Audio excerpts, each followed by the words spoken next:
Hello everyone. So it's been a long time since I've killed the Japanese knotweed, or not really killed it, but more of curated it because it's here to stay. And a couple years ago when I first started clearing Marlin Park here in Pennsylvania. Oh, somebody dumped a cat litter, that sucks. This was really, really dense and tall, and I spent like 3 or 4 days a week cutting it down. And then even a year later, it will only grow like 1 foot tall. But then I got busy running the hardware store / repair shop, and I couldn't come. I don't think I came at all yet last year. Or if I did, it wasn't very much. And it actually makes me happy to see that still, to this day, like a year and a half later, it's this tall instead of that tall. Well, I'm back, and I'm here to cut more. People have said that I shouldn't let it go in the creek because it could spread. It's already everywhere, to be honest. It's here to stay. It just is, unfortunately. Now, I also have a theory that, well, I'm going to cut a path and make a pile, so at least I'm not going to leave it in the water. But I have a theory that last time, whenever I was cutting it, it seemed to almost hurt the local ferns. So I kind of wonder if maybe when this stuff is getting cut, it freaks out and releases like a bad chemical that kills other plants. Sure hope not, but I still think the only way through that is to keep cutting it, wear down its stores of energy, and basically don't know if we can eradicate it, but we can curate it for sure. We've already done that a little bit. Now I'm going to turn off the camera, and I figure maybe if I remember to do this, I'll stand this little rock and show you the difference. I remembered where I left off. It's only about 15 minutes of work.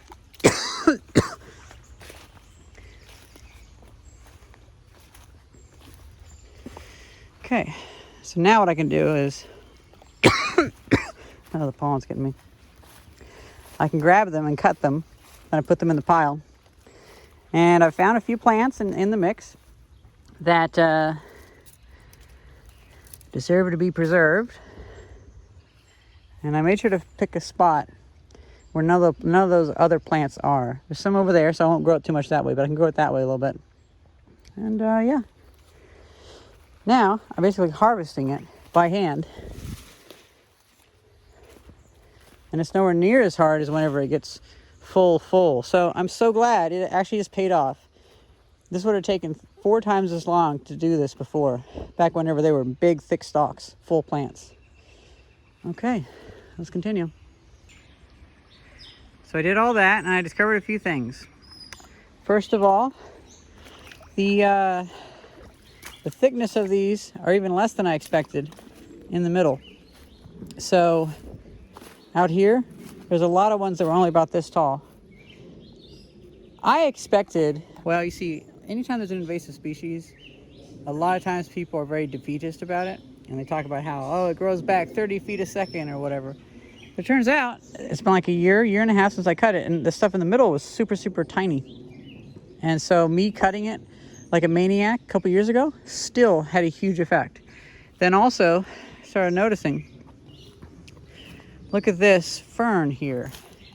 There was no fern here before. I was trying to get these ferns to grow. It's one little fern, but that's about the height that these ferns were at. And so I guess last year and the year before, them having extra sun, they got to be twice the height. And the ones back there are also doing good. So this is a really good sign. So my work a couple years ago had a great impact. Then as another thing I noticed, over here there was a whole bunch of poison ivy. But now that, since I cut that several weeks, actually over several months, It's only a little bit of poison ivy right around here. So that would be easy for me to come back with my 4-foot pruners and prune those. So that has diminished as well. I was a little bit surprised. Didn't realize there was a deer sleeping in the knotweed over here.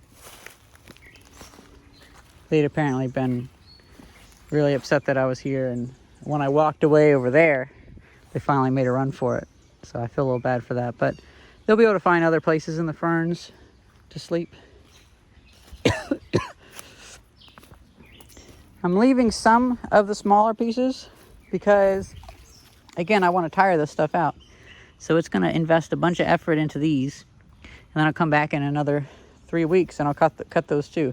I haven't cut that one because I'm kind of doing it like a game, and I didn't really feel like expanding it that way. It just didn't seem fun, but I'll definitely get that part. I say as I might not. It's good to have proximity. Like the stuff here will not want to come back very fast at all. But if I get rid of that, that'll open up the distance, because like the nutrients can flow through the rhizomes, the roots, and from there to there it's like 6 feet. If I cut that out, it's gonna be like 8 feet, 9 feet. So it's better to make a big clearing. I'm gonna continue that way. I'm also being strategic about not cutting down everything.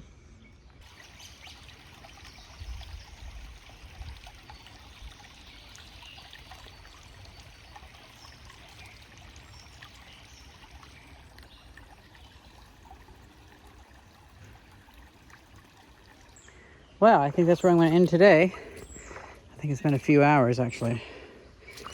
Well, let me check. Oh, it's only been like an hour and a half. Wow, this went so fast. Up near the hill, actually on the hill, but up there, we had some real big ones. How they used to be, where they were really thick and tall. I may have...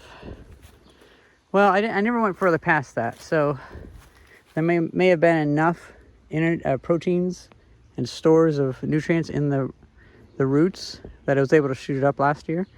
But I should still get those. But these ferns are almost twice as big as they were, so I think that's a success. And I hope they keep spreading. Looking at these plants, they're all white. I think that means that they're not getting enough sunlight. So maybe these actually get enough sunlight now. And as for that poison ivy, I did end up doing the knotweed that was along the edge here. I went all the way up there. I didn't do this little bit here, but okay, well, I can't do it all. Oh, and I missed that one plant there. I thought that was a tree. But I piled it on top of the poison ivy, so the poison ivy will be getting starved of sunlight. It's honestly the best way to kill poison ivy. If it makes leaves and it's losing water, and yet it's not doing photosynthesis, that's really good. But I'm going to call it there, and that was not bad for one day. I feel like it's not going to come back nearly as much as the first time I did it, so I don't have to baby it too much. Then maybe next time, when you guys tune in, we can try to do this section. And I might have to finally address some of the big poison ivy plants way over there. Yeah. Okay. Well, hope you guys enjoyed this video, and thank you very much for watching. See ya. Let me know if you are curating any Japanese knotweed on the East Coast as well. I guess I should get this shot here, which shows the difference. I like that the ferns are getting sunlight over there now.